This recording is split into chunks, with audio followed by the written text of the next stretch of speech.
it rolling, Bob? Is it rolling, Bob? Is it rolling, Bob? Hi, hello everybody, this is Chris Gregory here again, and this is Bob Dylan, A Head Full of Ideas, Season 3, Episode 3, Nashville Skyline, One Hell of a Poet, Part 1. I'm going to break this up into two bits because it's actually quite long. We're talking about an entire album here. The needle hits the groove. A guitar player strums a familiar and especially resonant melodic line. It's a little hard to identify at first, as it's considerably slowed down from the deft finger-picking opening of the original version. But when we hear the highly familiar opening words, "If you're travelling to the North Country Fair, where the wind hits heavy on the borderline," we know we're listening to Girl from the North Country, sometimes known as Girl of the North Country, one of Bob Dylan's most memorable early love songs, based on his memories of his own adolescence in the chilly North Country. But at first we may wonder who this singer with the low, slightly hesitant baritone actually is. Perhaps we can pick up the album cover and examine it again. Could it be that this guy with the enigmatic smile, who tips his cowboy hat to us, is really the voice of his generation? The oracle of rock and roll, who never gave us an easy ride with his harsh, cutting vocal style? Moments later, we are treated to the deeply resonant bass voice of Johnny Cash, the singer Dylan later described as having a voice that came from the middle of the earth. We can just about hear Cash taking a breath before committing himself to the evocative lyrics. "See for me that her hair's hanging down, it curls and falls all down her breast." What a magical moment that is when we hear Johnny Cash on a Bob Dylan record. He hangs on to that last word, that subtly ironic use of breast rather than breasts. It lends a certain amount of tenderness to the song. It's not any kind of, it's not really sexual, is it? But as the song progresses, they take a verse each before joining together on the final chorus. This was always a piece that relied on understatement for its effects. In the original version on 1963's Freewheeling, the singer sounds somewhat detached from his subject, but now he and Cash give it the full emotional heft. Each verse builds up the emotional investment that both singers, they come from very different places but are united in the extreme respect they have for each other, make.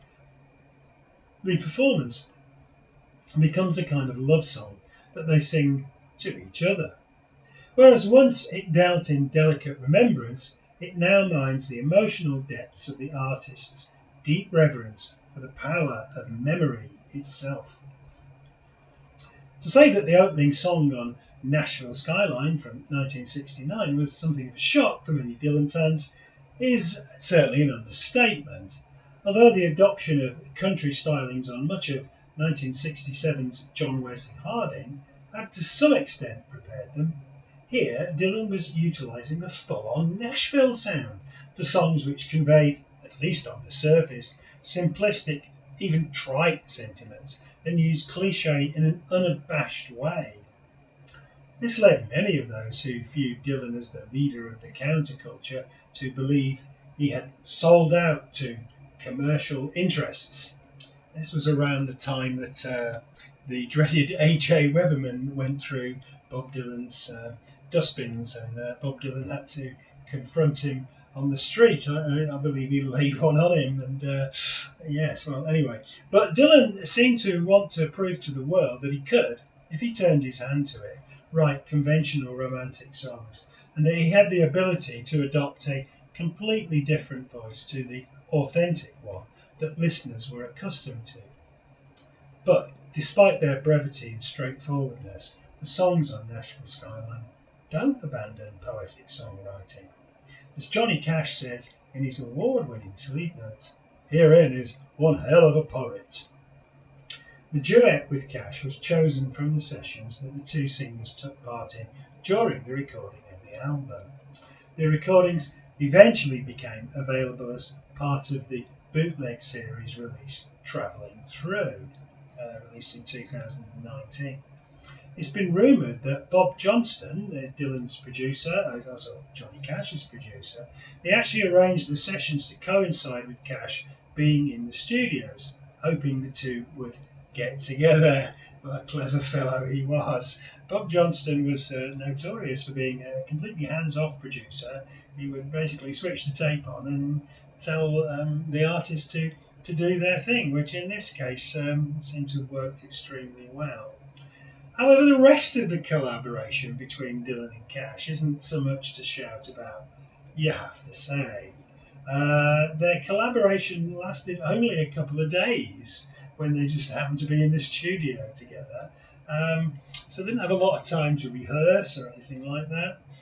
After running through duet versions of Dylan's One Too Many Mornings and Don't Think Twice, and Johnny Cash's I Still Miss Someone with the studio band on the first day, they reconvened for another long day of takes with Cash's band, which included rockabilly legend Carl Perkins, no less, on guitar. 38 tracks were recorded, presumably leaving almost no time for rehearsals. Dylan and Cash were clearly relying on their previous shared knowledge of the songs, most of which were from Cash's repertoire. The two, however, are clearly enjoying themselves, even if the rendition of one of mainly Cash's songs now, like Big River, 5 Feet High and Rising, I Walk the Line, Ring of Fire, are, to put it mildly, somewhat ragged.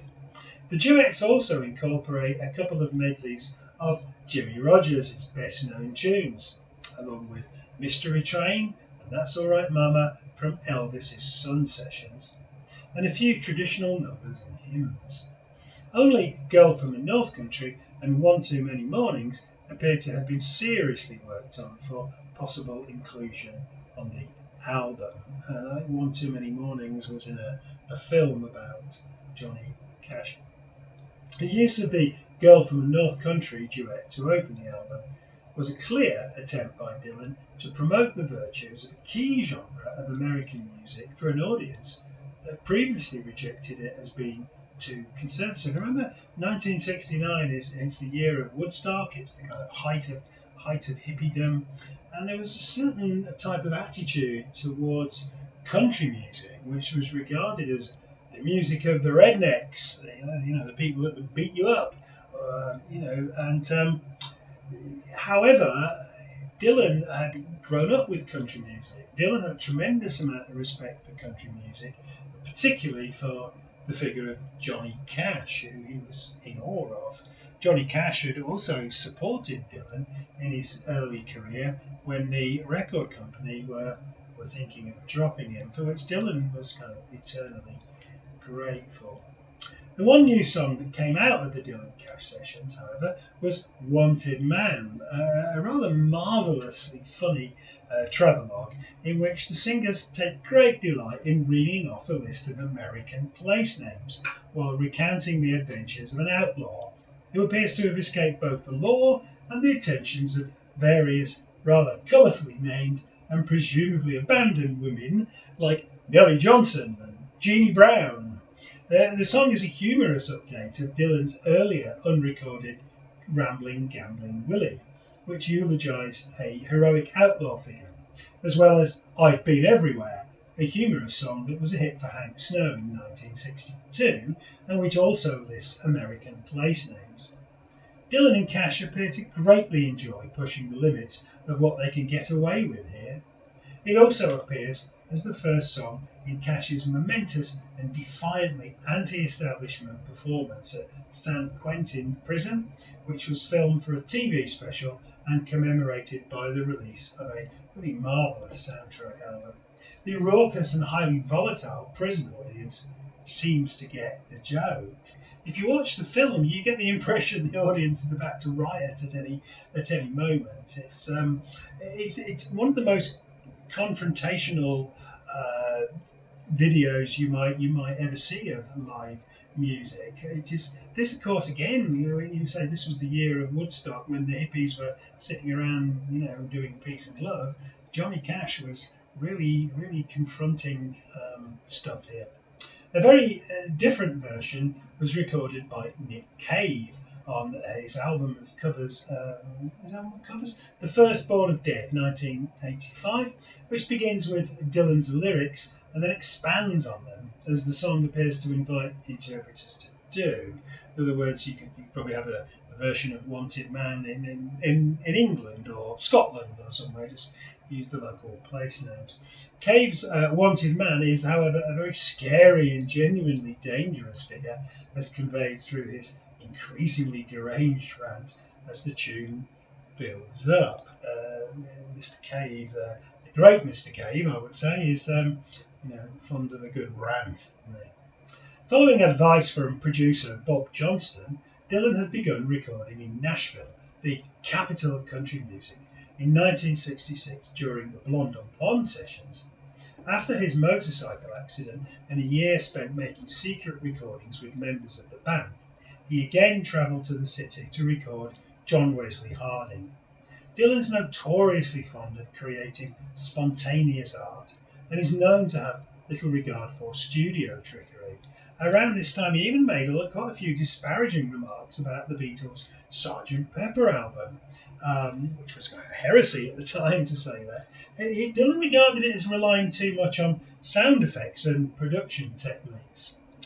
In this context, the famously hands-off Johnston was his ideal producer at the time. Dylan found the highly experienced studio session musicians who worked in the Nashville studios to be ideal for his own recording methods. Prominent among them were Kenny Buttery on drums, Pete Blake on pedal steel, and Charlie McCoy, guitar and harmonica, who formed a little band that backed Dylan on the very musically minimalistic John Wesley Harding, along with Charlie Daniels on bass, Bob Wilson on keyboards, Fred Carter and Norman Blake on guitars. With their great experience of backing so many artists and playing many different styles of music, they were capable of picking up these musical ideas very quickly and of supplying the kind of spontaneously inspired playing which Dylan required. If he inspired them, they also seem to have inspired him, as many of the songs on the album were actually written in the studio. Nashville Skyline has often been labelled a country album. However, that label may be more connected with the type of playing the musicians supply than the songs themselves. Although country music certainly contains much schmaltzy material, the kind of country that Dylan himself admired, and which had clearly already influenced his own songwriting, often tended to veer towards harsh, emotional realism. Hank Williams, who in 1963's poem for Joni, Dylan had identified as his first hero, achieved his fame with songs such as I'm So Lonesome I Could Cry, Your Cheating Heart, and Cold, Cold Heart, that focused unapologetically on his own existential pain. Dylan's favourite Johnny Cash songs were his early Sun Studios recordings, which were often stark and bitter testaments. Folsom Prison Blues, a version of which Dylan recorded for the Self-Portrait sessions, with its famously amoral line, I shot a man in Reno just to watch him die, takes us inside the mind of a callous murderer. Hank Snow's 99 Miles Down a Dead-End Street, which Dylan recorded in 1988 for Down in the Groove, was a no-holds-barred depiction of the breakdown of a relationship. Even Willie Nelson's Crazy, which became a major hit for Patsy Cline, was a song of despair from the point of view of an abject lover. But Nashville Skyline, despite containing several laments for lost love, differs from Dylan's previous works in that its overall feel is decidedly buoyant and cheerful. The album creates an optimistic mood from the moment that Girl from the North Country segues into the catchy and upbeat bluegrass instrumental Nashville Skyline Rag. From there on, the positive vibe is maintained up until the triumphant Tonight I'll Be Staying Here. It would certainly be a considerable exaggeration to claim that Bob Dylan actually invented country rock single-handedly. Country music, with its roots in the white culture of the Deep South, was regarded by many members of the Alternative Society as a reactionary or square form.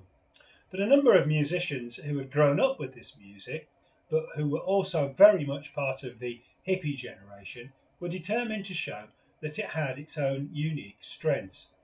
By the time Nashville Skyline was recorded, what is now known as alt country was already established. The band's groundbreaking first album, Music from Big Pink, 1968, had a profound country influence. Even West Coast psychedelic bands like the Grateful Dead and Jefferson Airplane were experimenting with country styles. Also, despite the racial divide that saw the emergence of separate sales charts for so-called white and so-called black music, country music itself was deeply influenced by the musical structures and the language of the blues. It's basically a 12-bar form with bass and drums. So it was not really that far removed from rock and roll. Indeed, many of the early rock and roll pioneers, such as Jerry Lee Lewis, Elvis Presley, Carl Perkins, and Bill Haley, also recorded much straight country material. Jerry Lee Lewis spent the vast majority of his career recording country material. Their strand of rock and roll was known as rockabilly, a form which, despite the presence of the Nashville musicians, the songs on Nashville Skyline can be most usefully compared to.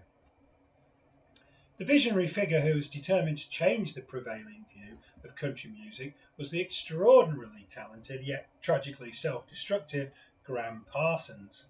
When Parsons joined the Byrds in 1968, he inspired them to record the explicitly countrified Sweetheart of the Rodeo, which included such redneck anthems as The Christian Life, as well as a steel guitar-drenched reading of Dylan's You Ain't Going Nowhere. By 1969, Parsons had formed his own band, the Flying Burrito Brothers, whose first album, The Gilded Palace of Sin, that's a wonderful album by the way, used many stylistic elements of pure country, often in a rather twistedly ironic way. The track that epitomised this most was the closer, Hippie Boy. Rather hilarious track, really. She used the country subgenre of the spoken voiceover, which had been popularised by Hank Williams under his pseudonym Luke the Drifter, and which was generally a vehicle for delivering rather moral or religious homilies to relate a subversively hilarious tale of a young hippie who becomes a drug mule. Unlike Parsons, Dylan seemed to be less interested in exploring the various lyrical conventions of country music than in creating apparently straightforward songs which, as the various versions which appeared over the years have demonstrated, could easily be adapted into other musical formats.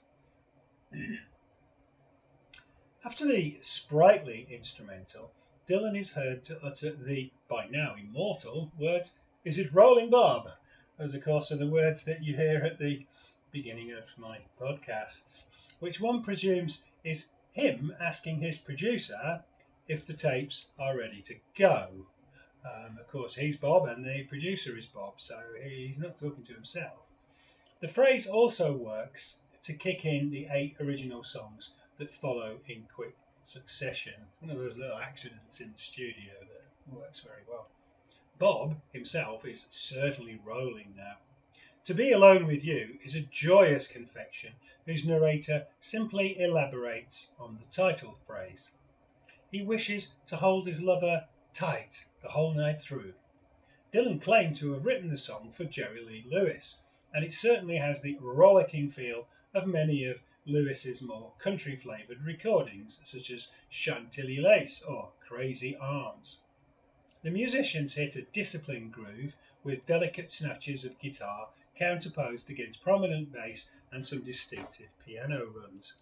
The lyrics are extremely minimal, stripped of any concrete poetic imagery. To be alone with you, just you and me. Now tell me true, ain't that the way it ought to be? In the following verse, Dylan expresses the desire to be alone with you at the close of the day, with only you in view as evening slips away. And there is almost a philosophical twist. It only goes to show Let wildlife's pleasures be few. The only one I know is to be alone with you. All specific detail has been cleared away and the rhyme scheme is pointedly basic.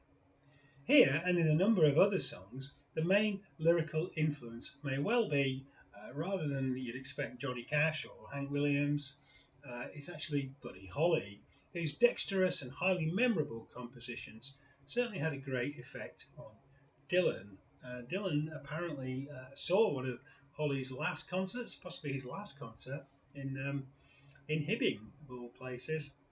And he claimed in interviews later that there'd been some kind of psychic, spiritual transformation of his soul into his. And Dylan says things like that in interviews. Anyway, one of Holly's best known songs, "Not Fade Away," which was recorded as a single by the Rolling Stones in 1964 and was later performed very frequently on stage by the Grateful Dead, as well as occasionally by Dylan himself, as a similar ultra basic lyric. I'm going to tell you how it's going to be. You're going to give your love to me. I'm going to love you night and day. Love is love, not fade away. Despite this, it is undoubtedly a song with great resonance and rhythmic power. To Be Alone With You, like most of the songs on the album, features a bridge section.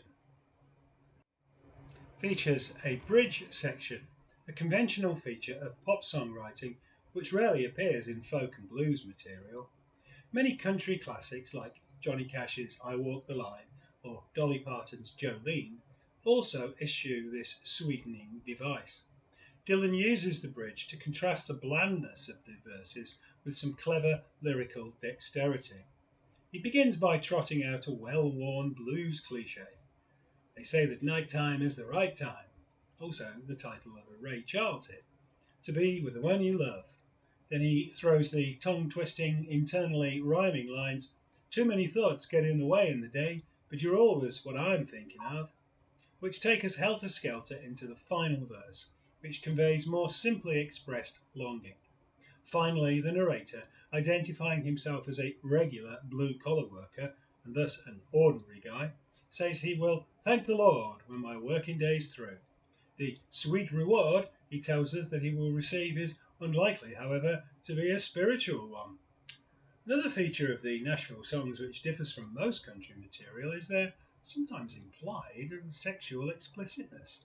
In this sense, the song is closer to a pop song like the Beatles' A Hard Day's Night. It doesn't sound like that at all, does it?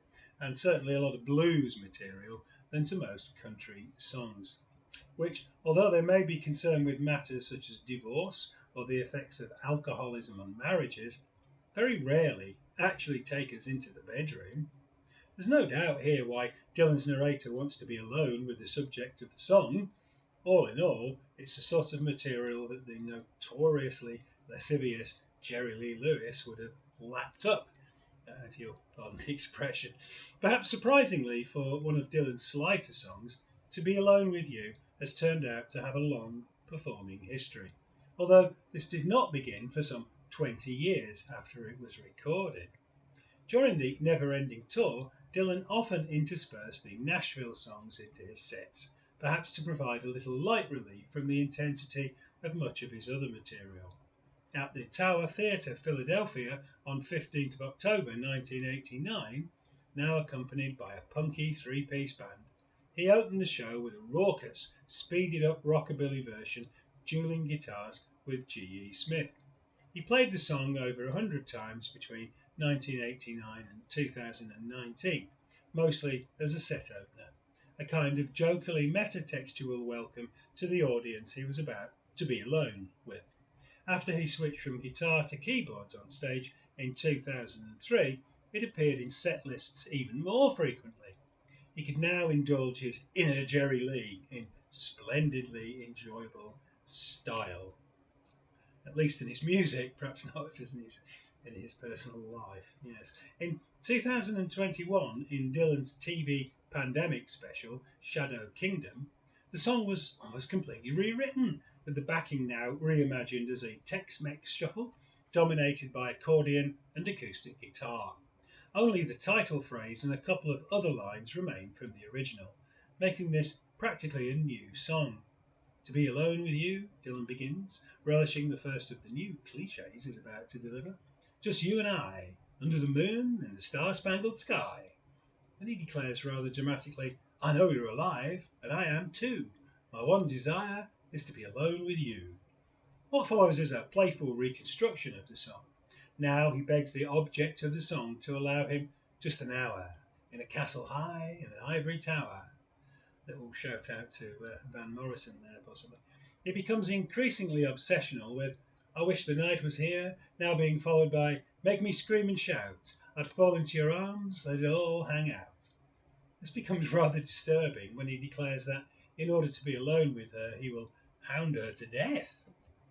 So the song seems to have acquired the kind of sinister narrative subtext which Dylan had injected into such romantic, supposedly romantic crooning songs on love and theft, such as Moonlight and By and By. The narrators of both of those are dodgy characters, possibly murderers or stalkers. In the final verse, in an apparent attempt to overcome his confusion, he tells us that I'm collecting my thoughts in a pattern, moving from place to place, stepping out into the dark night, stepping out into space. He now begins to wonder if perhaps he has actually carried out the threat he made previously. Did I kill someone? He asks himself. Did I escape the law? Despite these dark intimations, the lively pace and light musical touches suggest that we should not take all of this entirely seriously. This is emphasised by the lines, got my heart in my mouth, my eyes are still blue. The second line is a knowing quotation from Hank Williams' similarly self-deprecating Why Don't You Love Me Like You Used to Do. I suppose you might nominate this for the funniest, the greatest self-deprecating country song ever, really. Take a listen to that if you can. Finally, the narrator asserts that his goal is to achieve mortal bliss, but there's nothing spiritual about this song. The new version, which has continued to be a staple of the set throughout the Rough and Rowdy Ways tour, is a playful projection of the original, taking us into darker territory with Dylan teasing the audience with these new words. He still has his tongue very firmly in his cheek. So that's the end of part one of Nashville Skyline, One Hell of a Poet. And in the next episode, we'll be looking at the other songs from the album. So I will see you then. Bye bye. Is it rolling, Bob? Is it rolling, Bob? Is it rolling, Bob?